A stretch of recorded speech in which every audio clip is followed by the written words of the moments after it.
Good evening. We are here with Miss Ashley Garcia, who was in a previous interview, and I apologize to all you lovely people out there for the volume, as I was using an extremely low-quality camera, but that isn't your problem. Anywho, Ashley's going to give us an update about what she's currently doing with her studies and her poetry and her other creative endeavors. So, Ashley, take it away. Okay, what would you like to know? I'm trying to think.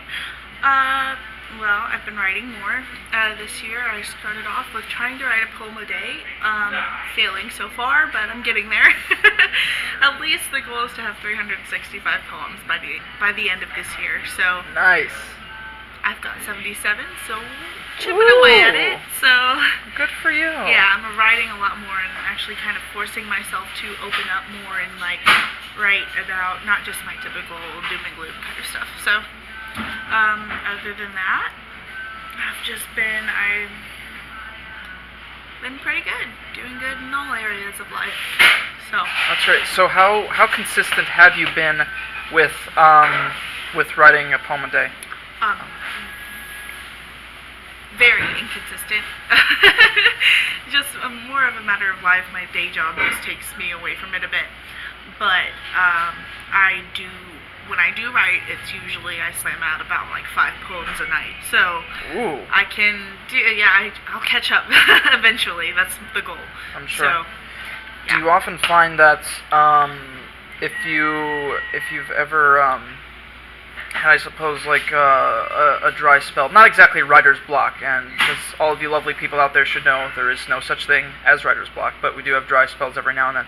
After a period of time, do you sometimes feel that that your mind just splurges and you can compose about maybe 5 to 10 pieces, or however many that you choose?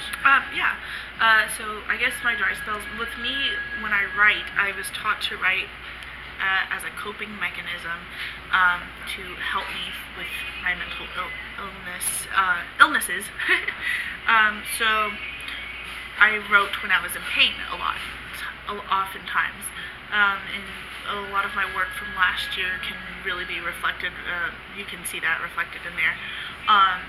This year I started off as something different. Because I've challenged myself to write 365 poems this year, because I figured I would not be able to do it once a day. Yeah. I've actually expanded more on what I guess my subjects have expanded more. Oh. How so? Well, I mean, it's still a lot about my experiences, both mentally and kind of in love and whatnot, but it's also different. There are a lot of more happy moments, I would say, which was harder for me to write about, but I've been able to do so, and I've gotten better at it. And then just different things like musings and whatnot that go on in my mind. So that's usually my subject is still kind of all over the place, but I've expanded it a lot more than what it was last year. So. Very nice, very nice. What current events have been affecting you the most? I'm currently in a situationship, I'll call it that. So that kind of affects me. It's not a bad thing at all. It's actually in a very good place. So just more about expanding upon that and seeing my growth as a person. I think is what's sort of being transposed into my poetry. So that's a lot more of what I'm kind of trying to focus on in my writing. And then also just random things that inspire me. If I randomly a phrase will pop into my mind and then I have to write it down and I have it down. And so just things like that. So actually following when inspiration hits instead of just trying to quell it and push it aside. So, out of curiosity, if there's ever a time where you don't have your phone, you don't have a pen, you don't have paper, and you, all of a sudden, a certain idea manifests within your mind, how do you capture that before you lose that memory? I at least try to remember the original phrase. I'll repeat it to myself, either under my breath or out loud, depending on if there are people around or not. But just kind of do that, because repetition helps me with my memory a lot, oftentimes. So if I can at least remember that phrase, I can build off of it. And even if my original, like, the thoughts afterwards aren't originally what I was going for, it changes and it becomes like a different piece when I eventually go to write it down. And I actually do like the direction, because I feel like that's the direction it ends up going. That's the direction I feel like it's meant to go, honestly. So I just kind of flow with that. I see. Okay. Right on. And with that, would you please share with the viewers out there a couple new pieces? Yeah. Wonderful. Let's see. So I guess I'll start at the beginning of this year. I wrote this January 1st, like right there on the cusp of New Year's and everything. Nice. So, this one is called Forgiving. Okay. Forgiving is a virtue that I possess in an exorbitant quantity for everyone except myself. I have made grand mistakes. What I have trouble remembering is that if I can forgive the men who used my body, abused my mind, stained my soul, I should be able to forgive myself for the things I've done and my reactions during situations outside of my control. I cannot control the weather. I cannot control time. Sometimes it's hard to control myself.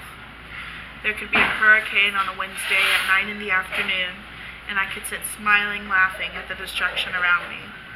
But I can learn to forgive myself for my shortcomings. I will be resolute in learning the art of self-forgiveness. Wow. Thank you. Lovely.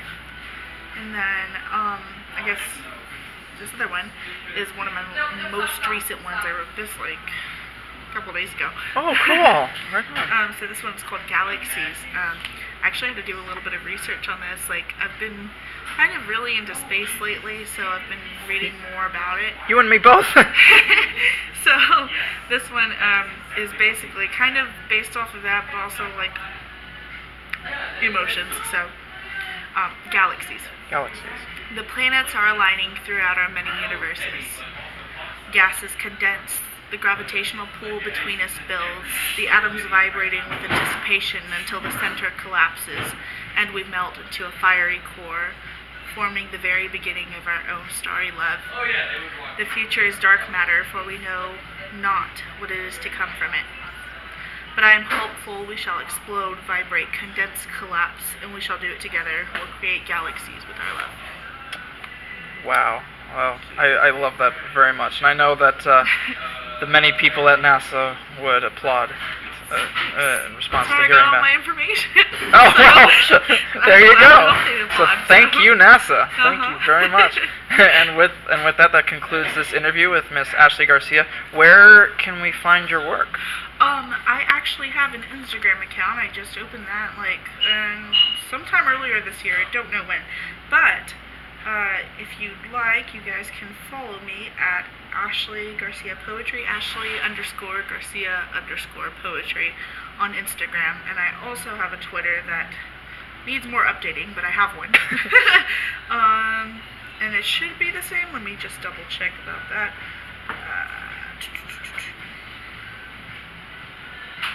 That one is Ashley_G_poetry. So, if there were like graphics, I would show them here. But of course. Yeah, so that's where you can find me. But posting my poetry, I use different like mediums all the time, and yeah. All right, wonderful. Well, thank you very much for taking the time to speak with us today, Yeah, Ashley. no problem. And poetry lives.